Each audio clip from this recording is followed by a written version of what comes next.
playing 3 ZP main deck ended up being a very good call. Okay, so let's talk about what the deck doesn't have. I used to have a couple of, or sorry, 3 Wraths in the slot, but then I decided to add an Elspeth because 3 seemed like a little too many. It can be dead sometimes, like it can be very good, but usually you don't need it. The procs, pretty solid. This is just for long game. For the most part, like you're very rarely hard casting it, but to forecast it against blue gives you terrific inevitability. So click is one of their few outs. Okay, so then we have the 11 pieces of removal. Usually sisters are on only 3 paths, so it's trained to goldfish. Let's see, played the Vizkopa Guild Mages in this spot for a while, but it's very clunky. Grunt is bad, no doubt, but I have to come up with another thing to put here, which I guess is no like white people problems. No concern at all. The rest of the deck is very tight. Aside from these flex slots that I'm trying out, you need the 4 Rangers. Just play your good cards. Need the 4 Hawks. The whole point of Mistveil Plains is to loop them. Used to have 2, but I went down to 1 to make room for another Cavern. Or just a Cavern, which has been quite good in testing. You gotta test out like, stuff. You gotta let yourself screw up, otherwise you're never going to get good at life.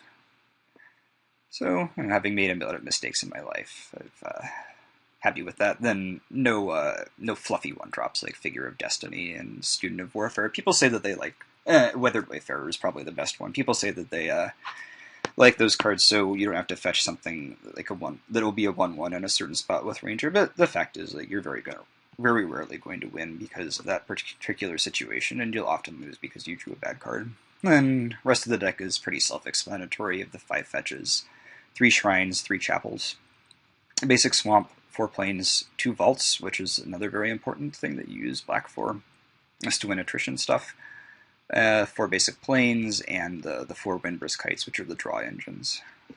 So the board used to look a little different. So yeah, I guess the non-negotiable things are I like to have at least 1 leyline. Mulliganing to leyline is terrible with this deck because nobody goes that heavy on discard, but having 1 or 2 or in the board, I think 2 is probably the right number, is good. Against, let us say, heavy discard decks, and then it has surprising applications against other decks too, such as, well, makes Burn even more of a buy. The Angel is a pretty new addition. It's just such a fantastic card, though, that I love it. Against Pod, which is a big part of the meta. Probably the best deck in the format is Pod, and it's a bad matchup. So these 2 slots, you're looking for durable threats or things to drop that against control decks, because we used to beat the blue-white-red control decks all the time, but now, well, can lose, especially because they're playing a Johnny Vengeant now, and we're one of the few clocks that we genuinely care about from them most of the time. So yeah, try the enchantment or try Elspeth. The enchantment is so tutelage is better than arena because hitting double black is hard, and you lose only marginally more life from it. But I guess you can get unlucky, and it also, again, playing even a singleton will also make the incidence of free wins from the Martyr Rush or from the Ascendant turn 2 or quick Ascendant Rush considerably smaller, like significantly worse for you. Again, the same can be said of the mana base. If anybody has any suggestions for these slots, I need it. I would be greatly willing to listen. The 2 O-rings are pretty non-negotiable. There's variance reducing cards. Let's bring them in bad matchups, like against, say, Jund or Junk mid-range, so you can have an out to a sword that gives them pro your deck, for example. Or like a Meddlesome Planeswalker, just always bring them in. Variance-reducing cards like O-Ring. The land is also in that vein. I think it's right as a vault that you can switch it out and switch in another land if you want to keep it 24. It's the card that I bring in the most. The fact of the matter is it's constructed magic. You're gonna lose a lot of the time because you're missing your land drops. So I almost always bring it in on the play. In bad matchups, I will bring it in on the draw as well, depending on, good matchups. And Vault, it's pretty powerful. It's the card that comes in the most, which may be a testament to how bad I am at building a sideboard, but who knows? And Suppression Field is pretty hard on us, too, because it's odd original Rav card, because it's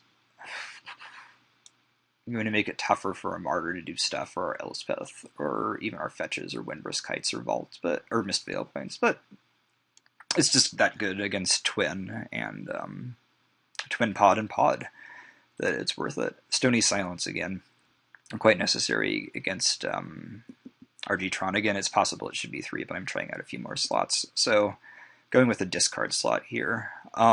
Scholar, so I was going to say Scholar is a very aggressive card, and this deck is a control deck. Like, Sisters is the pure aggro form of basically white life gain and modern. So I first came to the attention of the community by getting a hybrid deck or a more aggressive version of the beautiful Martyr proc that Alan Warnock run at Worlds to a 501 record against a meta full of Zoo and so on. So combo became more a part of the metagame after that. Even though Nicodle was still unbanned, I think, and as a result, it needed a more aggressive option, like drawing 4 Wraths just wasn't going to do it against him, so I made this kind of thing with Spectrals and some Anthems, a little halfway in between. Tried it, that was in December 2011, I've been playing this format and this deck and this format like a year and a half, oh god, almost 2 years now, since before you were being dandled on your knee, since before you were a glint in your Glint-Eye Nephilim father's Glint-Eye. And then so you always have the Hawks too to power up the Martyr. That's a synergy there. And then Beats. I tried to resuscitate this sort of deck in November and December of 2012 too. It was pretty good, but it became apparent that I needed something more like this in order to win more consistently.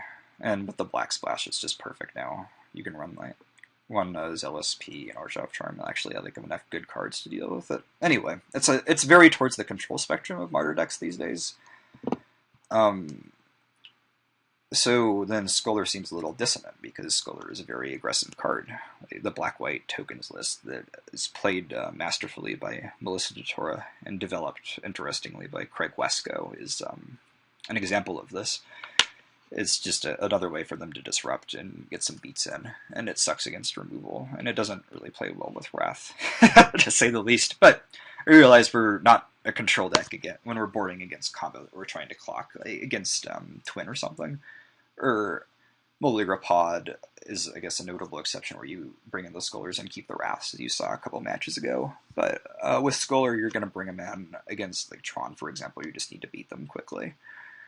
And yeah, I just wanted to try Castigate as well, so that sort of thing. It's possible that these should be Thoughtseizes, or most likely Inquisitions. Obviously, they both have their weaknesses, with Thoughtseize being 2 life being a very significant thing in this format, even for a deck like this, because we still want to get to 30 life, and they're both black cards, they're not white cards.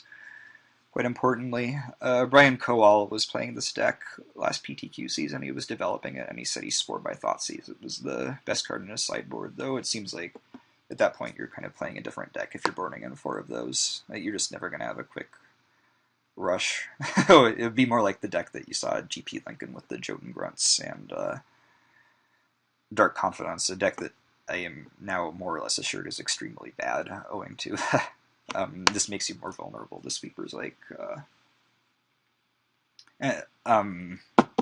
Zealous Persecution that we play ourselves, and Ascendant plays like 1.